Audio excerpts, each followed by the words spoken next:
I would hate to tell you what this lousy little book cost me in money and anxiety and time. When I got home from the Second World War 23 years ago, I thought it would be easy for me to write about the destruction of Dresden, since all I would have to do would be to report what I had seen. And I thought, too, that it would be a masterpiece or at least make me a lot of money, since the subject was so big. But not many words about Dresden came from my mind then, not enough of them to make a book anyway, and not many words come now either, when I've become an old fart with these memories and these Pall Malls, with these sons and daughters full grown. I think of how useless the Dresden part of my memory has been, and yet how tempting Dresden has been to write about, and I am reminded of the famous limerick. There was a young man from Stamboul who soliloquized thus to his tool: "You took all my wealth and you ruined my health, and now you won't pee, you old fool."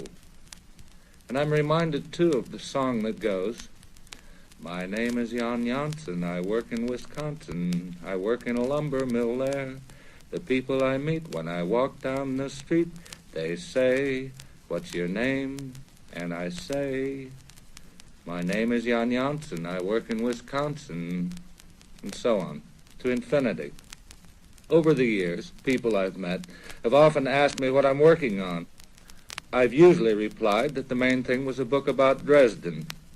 And I said that to Harrison Starr, the movie maker, one time, and he raised his eyebrows and inquired, "Is it an anti-war book?" "Yes," I said, "I guess." You know what I say to people when I hear they're writing anti-war books? No, what do you say, Harrison Starr? I say, why don't you write an anti-glacier book instead? What he meant, of course, was that there would always be wars, and that they were as easy to stop as glaciers. I believe that, too. And even if wars didn't keep coming like glaciers, there would still be plain old death. When I was somewhat younger, working on my famous Dresden book, I asked an old war buddy named Bernard V. O'Hare if I could come to see him. He was a district attorney in Pennsylvania. I was a writer on Cape Cod. We had been privates in the war, infantry scouts. We had never expected to make any money after the war, but we were doing quite well. I had the Bell Telephone Company find him for me. They are wonderful that way. I have this disease late at night sometimes, involving alcohol and the telephone. I get drunk and I drive my wife away with a breath like mustard gas and roses. And then, speaking gravely and elegantly into the telephone, I ask the telephone operators to connect me with this friend or that one, from whom I have not heard in years. I got O'Hare on the line this way. He is short and I am tall. We were Mutt and Jeff in the war. We were captured together in the war. I told him who I was on the telephone. He had no trouble believing it. He was up. He was reading. Everybody else in his house was asleep. "Listen," I said, "I'm writing this book about Dresden. I'd like some help remembering stuff.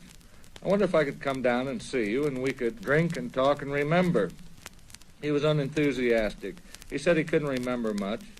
He told me, though, to come ahead. "I think the climax of the book will be the execution of poor old Edgar Derby," I said. "The irony is so great. A whole city gets burned down and thousands of people are killed, and then this one American foot soldier is arrested in the ruins for taking a teapot, and he's given a regular trial and then he's shot by a firing squad."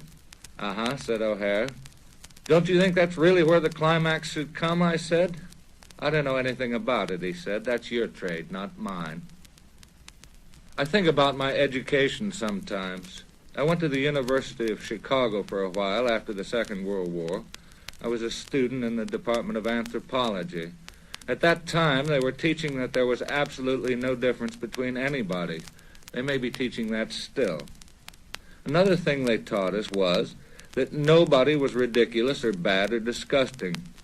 Shortly before my father died, he said to me, "You know, you never wrote a story with a villain in it."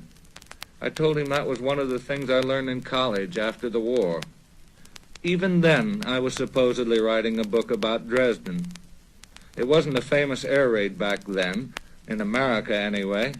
Not many Americans knew how much worse it had been than Hiroshima, for instance.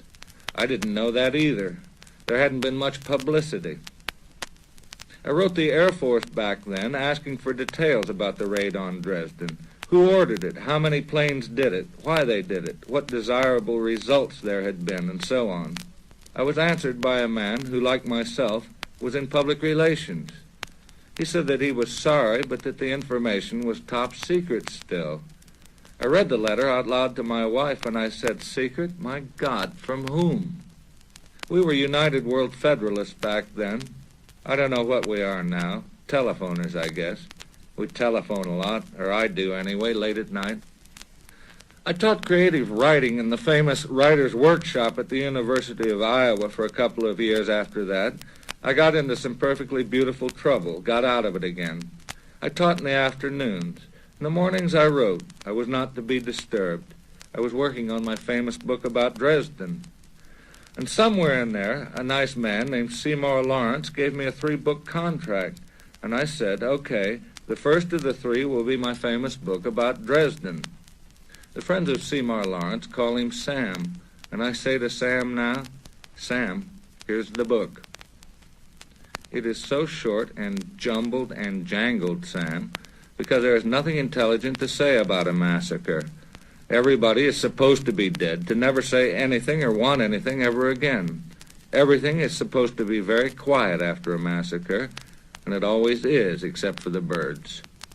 And what do the birds say? All there is to say about a massacre. Things like pooty weet. I have told my sons that they are not, under any circumstances, to take part in massacres, and that the news of massacres of enemies is not to fill them with satisfaction or glee. I have also told them not to work for companies which make massacre machinery, and to express contempt for people who think we need machinery like that. I looked through a Gideon Bible one time for tales of great destruction. The sun was risen upon the earth when Lot entered unto Zoar, I read. Then the Lord rained upon Sodom and upon Gomorrah brimstone and fire from the Lord out of heaven. And he overthrew these cities, and all the plain, and all the inhabitants of the cities, and that which grew upon the ground. So it goes. Those were vile people in both those cities, as is well known. The world was better off without them. And Lot's wife, of course, was told not to look back where all those people and their homes had been. But she did look back, and I love her for that, because it was so human. So she was turned to a pillar of salt. So it goes. People aren't supposed to look back. I'm certainly not going to do it anymore. I've finished my war book now.